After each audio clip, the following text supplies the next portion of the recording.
بسم اللہ الرحمن الرحیم۔ السلام علیکم ورحمۃ اللہ وبرکاتہ۔ نکاح ہمارے پیارے نبی سرور کائنات حضرت محمد صلی اللہ علیہ وآلہ وسلم کی سنت ہے۔ ہر مرد اور عورت کو نکاح کرنا چاہیے۔ جو مرد اور عورت بلا وجہ شادی نہیں کرتے، ایسے مردوں اور عورتوں پر اللہ کی لعنت ہوتی ہے۔ حدیث پاک میں ہے کہ جو انسان نکاح کرتا ہے تو اس کا نصف ایمان پورا ہو جاتا ہے۔ اس کا مقصد یہ ہے کہ شادی کرنے سے انسان بے شمار گناہوں سے بچ جاتا ہے۔ اس لیے ہر مرد اور عورت کو چاہیے کہ شادی ضرور کرے، لیکن آج کے دور میں کچھ ایسے لوگ بھی ہیں جو نکاح میں ہوتے ہوئے بھی اپنی ہی بیوی سے زنا کر رہے ہوتے ہیں، کیونکہ وہ یہ جان نہیں پاتے کہ ان کا نکاح باقی ہے یا ٹوٹ چکا ہے۔ کچھ باتیں ہمارے مذہب نے ایسی ہمیں بتائی ہیں کہ آج کے لوگ اس کو تنگ نظری کہتے ہیں، لیکن ہم آج پوری ذمہ داری سے آپ کو اللہ تعالیٰ کی بتائی ہوئی حدود بتائیں گے کہ جن سے تجاوز کرنے سے میاں بیوی ایک دوسرے پر حرام ہو جاتے ہیں۔ آج کی ویڈیو میں ہم 7 ایسے اعمال کا ذکر کرنے والے ہیں کہ جن کے کرنے سے مرد و عورت کا نکاح بغیر طلاق کے ہی ٹوٹ جاتا ہے۔ شریعت محمدی صلی اللہ علیہ وآلہ وسلم میں 7 ایسے کام بتائے گئے ہیں جن کو کرنے سے انسان کا نکاح ٹوٹ جاتا ہے اور میاں بیوی کا رشتہ ختم ہو جاتا ہے، میاں بیوی ایک دوسرے پر حرام ہو جاتے ہیں۔ یہ ایسی غلطیاں ہیں کہ میاں یا بیوی ان غلطیوں میں چاہے دانستہ طور پر ملوث ہوں یا غیر دانستہ طور پر، ہر صورت میں میاں بیوی کا نکاح ٹوٹ جاتا ہے اور بیوی میاں کے لیے ہمیشہ کے لیے حرام ہو جاتی ہے۔ اس لیے ان غلطیوں اور حدود کے بارے میں جاننا ہر شادی شدہ جوڑے کے لیے لازم ہے، تاکہ وہ اپنے آپ کو ایسی غلطیوں اور گناہوں سے دور رکھ سکیں۔ ناظرین گرامی، سب سے پہلے تو یہ کہ اگر میاں یا بیوی دونوں یا دونوں میں سے کسی وجہ سے کسی ایک کی موت ہو جاتی ہے تو نکاح ٹوٹ جاتا ہے۔ اگر مرد مر جاتا ہے تو بیوی دوسری شادی کر سکتی ہے۔ اس صورت میں نکاح طلاق دیے بغیر ہی ختم ہو جاتا ہے۔ نمبر 2، اگر شوہر یا بیوی دونوں میں سے ایک بھی دائرہ اسلام سے باہر ہو جائیں تو نکاح ٹوٹ جاتا ہے۔ اگر دونوں میں سے میاں ہو یا بیوی اسلام کو چھوڑ کر دوسرا مذہب اپنا لیتے ہیں تو میاں اور بیوی کا نکاح ٹوٹ جاتا ہے۔ ایسی صورت میں طلاق لینے کی ضرورت نہیں پڑتی، کیونکہ نکاح مذہب تبدیل کرنے سے ہی ٹوٹ جاتا ہے۔ اگر کسی کے ساتھ یہ صورتحال پیش آئے تو ان کا نکاح ٹوٹ جاتا ہے۔ اگر دونوں میں سے کوئی ایک اسلام چھوڑ دے تو پھر بھی میاں اور بیوی اکٹھے رہتے رہیں تو وہ حرام طریقے سے رہ رہے ہوتے ہیں۔ اگر وہ آپس میں ہم بستری کرتے ہیں تو وہ زنا کے زمرے میں آئے گی۔ نمبر 3، خلا، یعنی بیوی کے خلا لینے سے نکاح ٹوٹ جاتا ہے۔ اکثر لوگوں کا یہ سوال ہوتا ہے کہ خلا کیا ہے؟ یہاں ہم آپ کو یہ بتاتے چلیں کہ خلا عورت کی طرف سے ہوتا ہے۔ ہمارے معاشرے میں طلاق دینے کا حق صرف مرد کو دیا جاتا ہے۔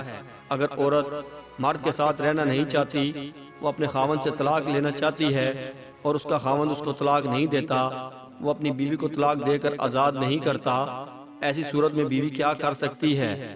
اگر کسی عورت کے ساتھ ایسی صورتحال پیدا ہو جاتی ہے تو شریعت نے بیوی کو خلا لینے کی اجازت دے رکھی ہے۔ اس صورت میں بیوی عدالت میں کیس کر کے اپنے خاوند سے خلا لے سکتی ہے۔ جب خاوند 1-2 تاریخوں کے بعد عورت کو خلا دے دیتا ہے، اس طرح بیوی عدالت کے ذریعے سے اپنے خاوند سے چھٹکارا حاصل کر سکتی ہے اور اس طرح بیوی اپنے خاوند سے خلا لے لیتی ہے۔ خاوند طلاق نہ بھی دے تو بیوی خلا لے دیتی ہے، جس سے ان کا نکاح ٹوٹ جاتا ہے۔ خلا کے بعد میاں اور بیوی ایک دوسرے کے لیے حرام ہو جاتے ہیں۔ نمبر 4، اگر میاں یا بیوی میں سے کوئی ایک لاپتہ ہو جائے، کافی تلاش کرنے کے باوجود بھی لاپتہ ہونے والے کا پتہ نہ چلے تو اس صورت میں بھی میاں بیوی کا نکاح ٹوٹ جاتا ہے۔ میاں یا بیوی میں سے کوئی ایک گھر چھوڑ کر چلا جائے، کافی عرصہ تلاش کرنے کے باوجود بھی نہ ملے تو اس صورت میں میاں بیوی انتظار کر کر کے تھک جاتے ہیں، تو اس صورت میں دونوں کا نکاح طلاق دیے بغیر ہی ٹوٹ جاتا ہے اور ان کا رشتہ ختم ہو جاتا ہے۔ ایسی صورت میں وہ کسی دوسری جگہ نکاح کر سکتے ہیں۔ شریعت نے یہ عرصہ 4 سال مقرر کیا ہے، یعنی شوہر 4 سال سے زیادہ عرصے سے غائب ہو جائے تو قاضی اس کی بیوی کو نکاح سے آزاد کر سکتا ہے۔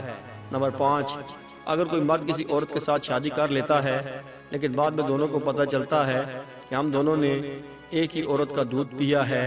پہلے ان دونوں کو نہیں پتا تھا کہ ہم دونوں ایک دوسرے کے رضائی بہن بھائی ہیں۔ بعد میں ان کو پتا چلا تو اسی وقت ان کا نکاح ٹوٹ جاتا ہے۔ ہمارے دین اسلام میں جس طرح سگے بہن بھائیوں کا نکاح جائز نہیں، اس طرح رضائی بہن بھائیوں کا نکاح کرنا جائز نہیں۔ ایسی صورتحال میں ان دونوں کا نکاح طلاق دیے بغیر ہی ٹوٹ جاتا ہے۔ یہ دونوں ایک دوسرے پر حرام ہو جاتے ہیں۔ نمبر 6 ایلا، جس میں شوہر اپنی بیوی سے 4 ماہ ہم بستری نہ کرنے کی قسم کھا لے اور اس قسم کے بعد واقعی 4 مہینے ہم بستری نہ کرے تو نکاح ٹوٹ جاتا ہے۔ یہ یاد رہے کہ شوہر قسم کھائے بنا ہم بستری نہ کرے تو پھر طلاق نہ ہوگی۔ نمبر 7 اگر لڑکے کی عمر 7 سال یا اس سے زیادہ ہو جائے تو اس کی ماں کو چاہیے کہ اسے ساتھ نہ سلائے۔ اگر بیٹی کی عمر 9 سال یا اس سے زیادہ ہو جائے تو اس لڑکی کو باپ کے ساتھ نہیں سونا چاہیے۔ اگر اس عمر میں بیٹی اپنے باپ کے ساتھ سو جاتی ہے اور اگر خدا نخواستہ باپ یا بیٹی کے ذہن میں برا خیال آ جائے تو باپ کا نکاح ٹوٹ جاتا ہے۔ اس لیے شریعت میں ہے کہ بیٹی 9 سال کی عمر سے زیادہ ہو جائے تو اس کو ماں باپ پیار کرنا بھی چاہیں تو باپ صرف اپنی بیٹی کے سر پر ہاتھ پھیر سکتا ہے۔ اگر باپ اپنی بیٹی کا بوسہ لینا بھی چاہے تو صرف سر سے بوسہ لے۔ جب بیٹی 9 سال کی ہو جائے تو باپ کو بیٹی کے جسم سے اپنا جسم دور رکھنا چاہیے۔ اگر باپ اپنی بیٹی کو پیار کرتا ہے اور اگر باپ یا بیٹی کی شہوت جاگ جائے تو باپ کے لیے بیٹی کی ماں ہمیشہ کے لیے حرام ہو جاتی ہے اور ان کا نکاح اسی وقت ٹوٹ جاتا ہے۔ ماں اور بیٹے کے لیے بھی یہی حکم ہے، اس لیے اس بات کا بہت زیادہ دھیان رکھنا چاہیے۔ اس کے علاوہ شریعت میں نکاح ٹوٹ جانے کی ایک وجہ لعان بھی ہے، جس میں شوہر اپنی بیوی کو زنا کرتے ہوئے دیکھ لے، اور لعان یہ ہے کہ شوہر 5 دفعہ قسم کھا کر بتائے میں اپنی بات میں سچا ہوں اور اگر میں جھوٹ بولوں تو اللہ کی لعنت ہو مجھ پر۔